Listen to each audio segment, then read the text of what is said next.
Hi guys, welcome back to Aadya vlogs 2022. ఇది కనుమ రోజు morning vlog అన్నమాట. మార్నింగ్ ఇలా డూడు బసవన్న అంటారు కదా, మనం బియ్యం ఆడుకోవడానికి ఇలా ఆవుని ఇలా రెడీ చేసుకొని తీసుకొని వస్తారు పాటలు పాడుకుంటూ. సో అసలైన సంక్రాంతి ఇదే కదా మనకి. మా ఈ వ్లాగ్ అయితే కంటిన్యూగా చూసేయండి. మనకి వాడవాడ ఊరు తిరుగుకుంటూ వాళ్ళ అయితే అడుగుతూ ఉంటారు. అండ్ నేను వేసిన ముగ్గు ఇది కనుమ రోజు మార్నింగ్. అయితే కనుమ రోజు ఖచ్చితంగా రథసప్తమి చేసుకుంటారు కదా, సంక్రాంతి నెక్స్ట్ డే ఇలా రథం ముగ్గు అయితే ఖచ్చితంగా వేస్తారు. మార్నింగ్ లేవగానే ముగ్గు వేసుకొని డిఫరెంట్ పిండి వంటలు అయితే మేము ప్రిపేర్ చేసుకున్నాము. ఇది అరిసెలు చేసుకుంటున్నాం అన్నమాట.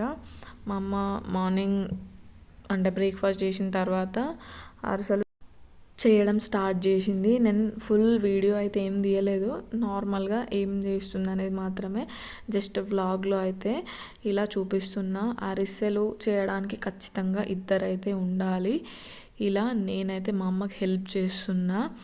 ఇక్కడ మనము పిండి ఇలా ప్రెస్ చేసుకొని డైరెక్ట్ ఆయిల్లో వేసుకోవాలి. వేసుకున్న తర్వాత ఆయిల్లో నుంచి తీసేసి డైరెక్ట్ తినకూడదు. మనం దాంట్లో ఉన్న ఆయిల్ని అయితే మొత్తం తీసేయాలి. ఏదైనా ప్రెస్సింగ్ది మిషన్ ఉంటే ఓకే, లేకపోతే మాన్యువల్గా కూడా మనం చేసుకోవచ్చు. ఇలా ఆయిల్లో నుంచి తీసేసిన తర్వాత ఇలా ప్రెస్ చేస్తే ఆయిల్ అంతా కింద ఒక బౌల్ పెట్టేయాలి. పెడితే అందులోకి వెళ్ళిపోతుంది. సో మనకి సింపుల్గా అయిపోతుంది పని. స్పూన్తో కాకుండా లైక్ తవ్వ ఉంటుంది కదా, దాంతోనే ఒత్తినా సరే ఈజీగా ఆయిల్ అయితే వెళ్ళిపోతుంది. వెళ్ళిపోయిన తర్వాత మనం వీటిని ఆరబెట్టాలి. లైక్ ఇలా ఒక దాంట్లో వేసేసుకుంటే సరిపోతుంది. చాలా యమ్మీగా అయినాయి అరిసెలు అయితే. అండ్ ఈ లడ్డూలు మా పిన్ని చేసింది స్పెషల్గా.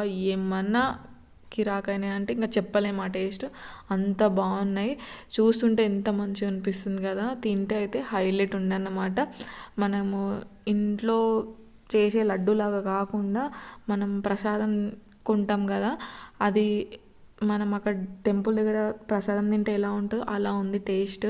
ఇది నేను ఇంకా కమింగ్ వీడియోస్లో అయితే మీకు పోస్ట్ చేస్తా ఫుల్ వీడియో, అది ఎలా ప్రిపేర్ చేసింది అనేది.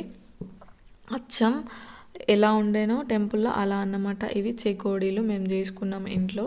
జస్ట్ చేసేదంతా ఏం తీయలేదు, బట్ మేము ఏం చేసామనేది మాత్రం వీడియో తీస్తున్నాను. మాకు ఎక్కువ అంటే అన్నీ చేయడానికి టైం అయితే లేకుండే, మేము తినడానికి ఏవో కొన్ని చేసుకున్నాం అన్నమాట. ఇవి అప్పాలు, గ్యారప్పలు అంటారు కదా, అవి చాలా టేస్ట్ అయితే కిరాకైనాయి. అండ్ మా లంచ్ వచ్చేసి చింతకాయ పులుసు అన్నమాట. ఇది పచ్చిమిర్చి కాల్చి చేస్తారు. ఆ ప్రిపరేషన్ కూడా ఇంకా ముందు వీడియోలో చూస్తారు. చాలా బాగుంటుంది టేస్ట్ అయితే. ఒకసారి మీరు కూడా ట్రై చేయండి. సీజనల్ ఇప్పుడు ఉంటాయి కదా చింతకాయలు, సో దాంతో. అండ్ ఇది చిక్కుడుకాయ కర్రీ, చిక్కుడుకాయ టమాటా మెంతి కూర వేసి చేసింది, బాగుంది. అండ్ ఇలా ఎవరు తింటారు మీరు నాకు ఒకసారి కామెంట్ చేయండి. కర్రీ వండిన తర్వాత అందులో ఊర్చి మనం వేరే బౌల్లో పెట్టేటప్పుడు అందులో ఉన్న రైసు అదంతా కలుపుకొని తింటే వారేవా మస్తు టేస్ట్ ఉంటుంది. నాకైతే ఇలా కర్రీ అయ్యాక బౌల్లో మనము వేరే బౌల్లో పెట్టేసిన తర్వాత ఇందులో అన్నం వేసుకొని తింటే చాలా ఇష్టం. అండ్ వేడివేడిగా అన్నంలోకి మేము లంచ్ అయితే ఇలా ఫినిష్ చేసాము. That's all for today guys. Thank you for watching. Bye bye.